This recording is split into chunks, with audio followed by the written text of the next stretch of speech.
Hi there, guys. It's Mr. Kramer here. It is pretty late on Wednesday night. Uh, as you can see, I'm not at school today. So as you know, as I told you guys, I was sick on Monday, and then unfortunately we didn't have class because of the assembly, which the assembly was a lot of fun, but we missed second period, and I apparently passed that illness on to my family. Uh, my 3-year-old son is still sick and can't really shake this fever. So I'm home with him today. Um, and yeah, kind of sucks, but I gotta, you know, make my priorities. Dad is ahead of teacher. So I hope you guys understand. Um, I fully hope to be back next week and not to miss an entire week of being with you guys again. With that said, we don't really want to fall behind the other classes too far, so I wasn't planning on this section of notes being done through a video. You can kind of see that from the way I structured some of the slides. But I'm going to go ahead and go through them on this video so that you guys don't fall behind. So pause when you need, try to keep up, and let's make sure we get all the notes that we have for this.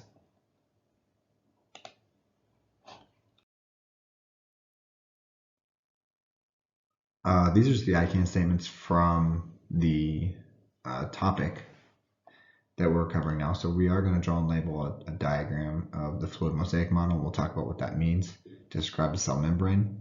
We'll explain hydrophobic, hydrophilic, and then we'll go over differences between passive and active transport, identify method of transport based on molecule size, whether ATP is used. Numbers 3 and 4 especially, we're not going to cover the whole I can statement. We will cover just a small part of it. Those are big, like thematic I can statements that kind of take the entire unit to get through, and we just do kind of small pieces at a time until we've completed them. So, but 1 and 2 we will definitely finish in this section of notes.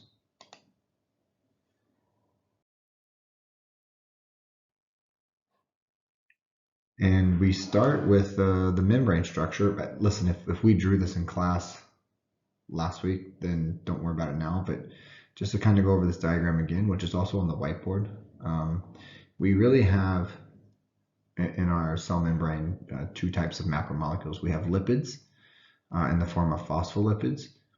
That's these black circles with the red lines. I have a labeled phospholipid down here, which I'm going to talk about in a second. We also have them in a double layer, so we call this a phospholipid bilayer. There are some other lipids that are in the cell. Cholesterol is a pretty important lipid that's in the cell membrane. The cholesterol kind of serves as a glue to keep the phospholipids together. I don't have it in this diagram, but just something kind of nice to be aware of. And then we have 2 types of proteins in our diagram. We have 2 carrier proteins, or channel proteins here, and then a pump protein here. Coming down back to the phospholipids, we're going to talk about this. There's a hydrophilic and a hydrophobic part, which we'll get to on our next slide. Oh, and this is where we stopped on Friday. Again, I don't know if we got to the stop sign, but hopefully you have this diagram. It's a I can statement number 1.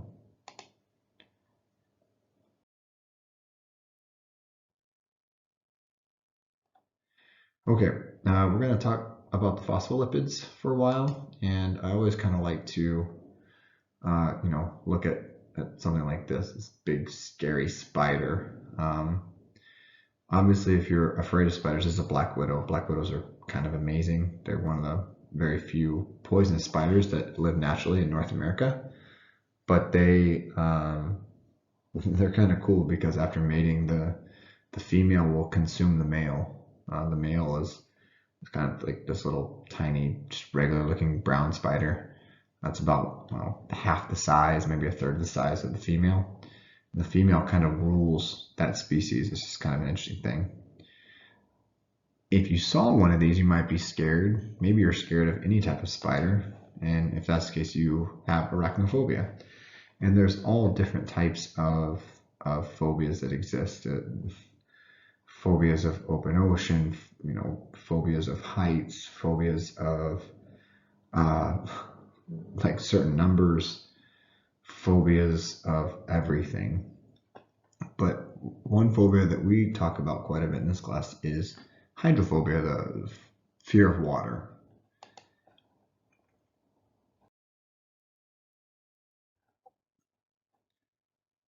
The reason we talk about hydrophobia is because we can use that word to describe phospholipids.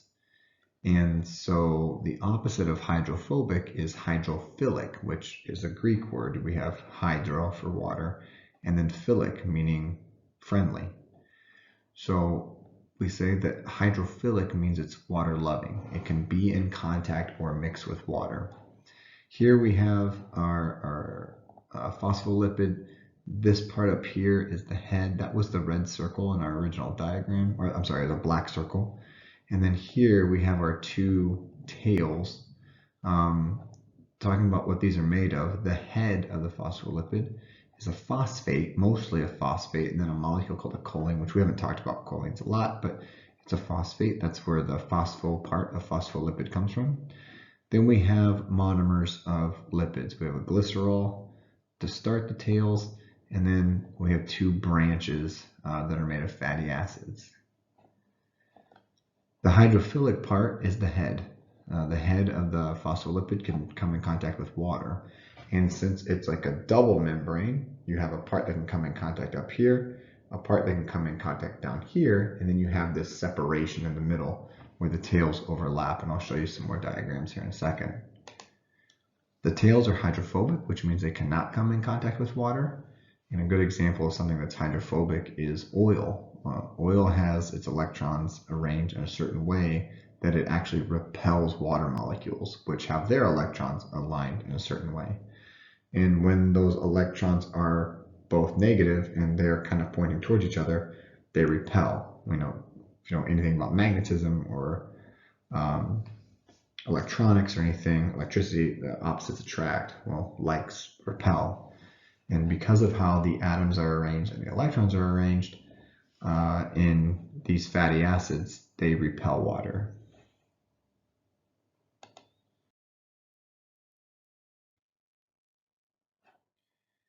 Okay, we're taking a little break from science because, we just got to take a break. This guy, his name's Jim Backer. I think I'm saying his name right. Maybe Batcher. And he's an artist, and he makes mosaics. And you can see this mosaic that he made here. He kind of specializes in these like serviceable mosaics that he makes all over the city of Chicago. And he made these mosaics during COVID when toilet paper and hand sanitizer were being fought over. He fell in love with mosaics after he traveled to Pompeii and he saw like the natural mosaics. By the way, a mosaic is just a piece of art that's made of small pieces. So you can see all the little pieces in this mosaic. But yeah, he fell in love with mosaics and he started making them and selling them as art. And then he realized he had some potholes in his neighborhood and he could do mosaics there. And he made all kinds of different mosaics. Like this one, he made this one, this is not a pothole anymore, which is kind of a obviously ironic pun.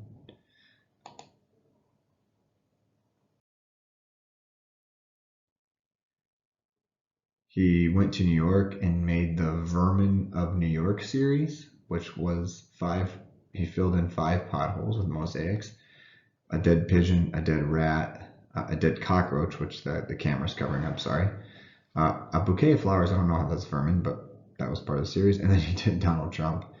The city of Chicago has never destroyed any of the potholes he's filled, but the city of New York actually destroyed his mosaics and then filled the potholes themselves with just regular cement, which is super lame, but yeah.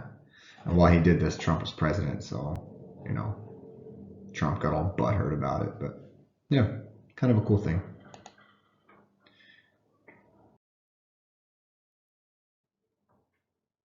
While I was looking up pictures of his mosaics, I found some that you can actually buy. This one's $6,000. Not that I would spend $6,000 on a mosaic, but if I had that kind of money, this would be a pretty cool one because I'm a big basketball fan, and actually the artist was too, and so he did this kind of like still life for with a pair of Jordan 1s, and they called it Still Life in 1985. It was kind of cool. I don't know why I showed you that, other than I think it's cool. Yeah, let's go with that. It's too late in the night for me to think. Next slide.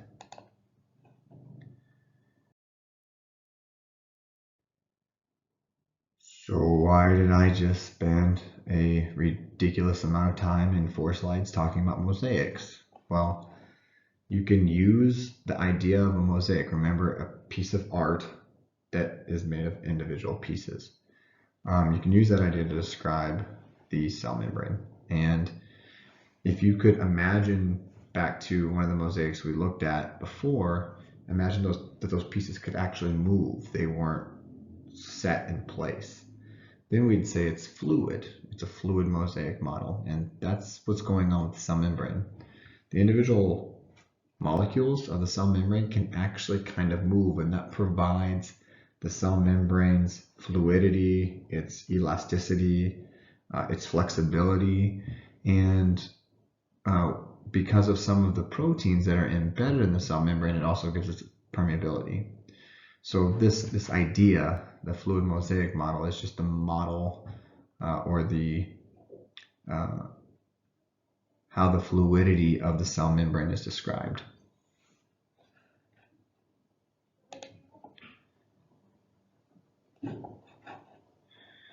This is a great video. I don't know if I can click it. I don't think I can. So if you could go to Fuse School and just type in fluid mosaic model on YouTube, you'd see a really great video. It's like 3 or 4 minutes long. And that video is about, it's about how the fluid mosaic model works. I'd take a couple minutes to check it out.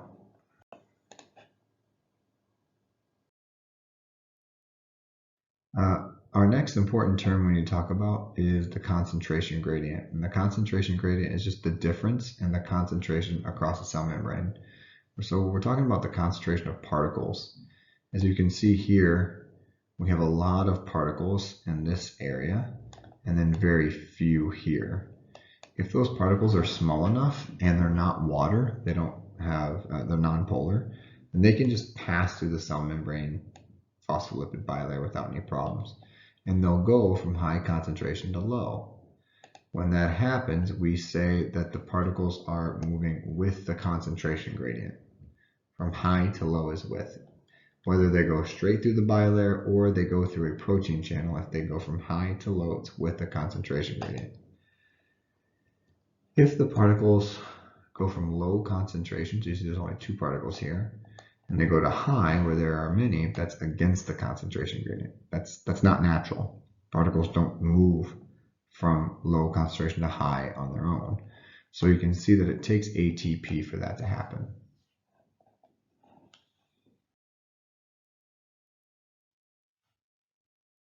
Now I'm sure you guys have all experienced diffusion in everyday life. Like, I know it happens. Like, you have this wonderful aroma that you can smell, maybe some food, your favorite meal. In this case, we have a plate of cookies, and that aroma slowly wafts and spreads throughout the house. And you get, you go to where that aroma is coming from in the kitchen, you're like, or maybe you've experienced it the other way where you're in a crowd of people and all of a sudden one person gets that look on their face and they're like, they smell something, but you're like, oh, I don't smell anything. But then, like, after a few seconds you smell something, you're like, it's very late at night. You know what I'm saying. Somebody farted. You guys get it. I'm not going to go into all the details. Anyways, that's diffusion. That's the movement of particles from an area of high concentration to low. So the particles in that case would just be these wonderful cookie aroma, and it would go from high concentration to wherever the cookies are, and those aroma particles would spread throughout the room until you could smell them. Same thing with the fart. This can happen inside a cell as well. Particles can move from high concentration, which might be outside the cell, to low concentration inside the cell, as we saw on the concentration gradient slide.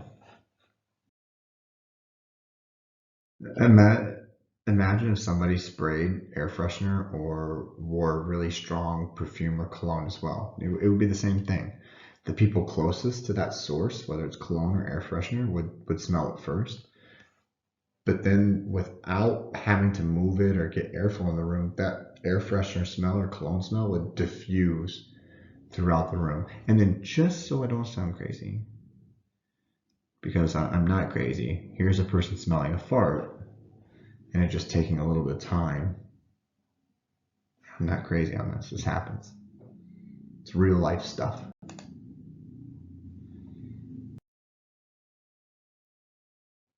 Okay, for this one I turned off the camera because there are a couple definitions that are going to pop up where the camera was, and I don't want to cover it up. Let's say we were going to do an experiment, and if I was there, we would really do this experiment.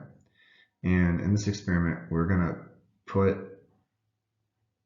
700, 800 milliliters of water into a beaker, and then we're going to put in 5 drops of food coloring, and we're going to let it sit. We're not going to stir it. That water is at room temperature, so it's not cold, but it's not hot. How long would it take for those particles to get to a point where they stopped moving to low concentration, where the food coloring molecules or particles, whatever they are evenly spread out through the water in the beaker? When that happens, we call that equilibrium. When the concentration of solute is the same throughout, equilibrium has been reached. Now, I used a word in that last bullet that we need to clarify. And those words are solute and solvent. A solute is a solution. In a solution, it's the substance that's being dissolved. It's the minor part of the solution. So in this example, it would be the red food coloring. In Coca-Cola, it's carbon dioxide, it's sugar. Those are both solutes. The solvent is the thing that's doing the dissolving. In this example, it would be water. In Coca-Cola, it would be water. In fact, water is almost always a solvent in science. There are some rare exceptions to that rule where there are other solvents, but almost always water is a solvent. In fact, it's called the universal solvent. It can dissolve lots of things, which is one of the great things about water.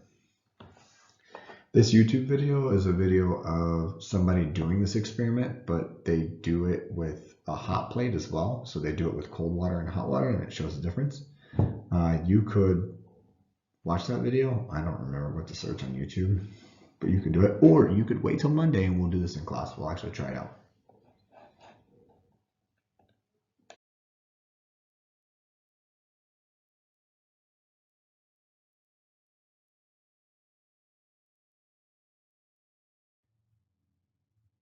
Hey there, guys. Last slide is our summary and closure slide. Hopefully there are no questions because I can't answer them. That would be weird if I could answer your questions through this video. That would be like me being somebody that can see into the future. If I could see into the future, I would have won the lottery. Anyways, just to answer one of these 2 questions, what is the concentration gradient, or what is the difference between hydrophobic and hydrophilic? I would come around and stamp your papers, but I'm not there to stamp them, so I'm trusting that you do this. This is where we will leave off this presentation, and if you have any questions, I am willing to help in any way I can when I get back. I wish you guys a great weekend, and I will most certainly, definitely, probably see you on Monday.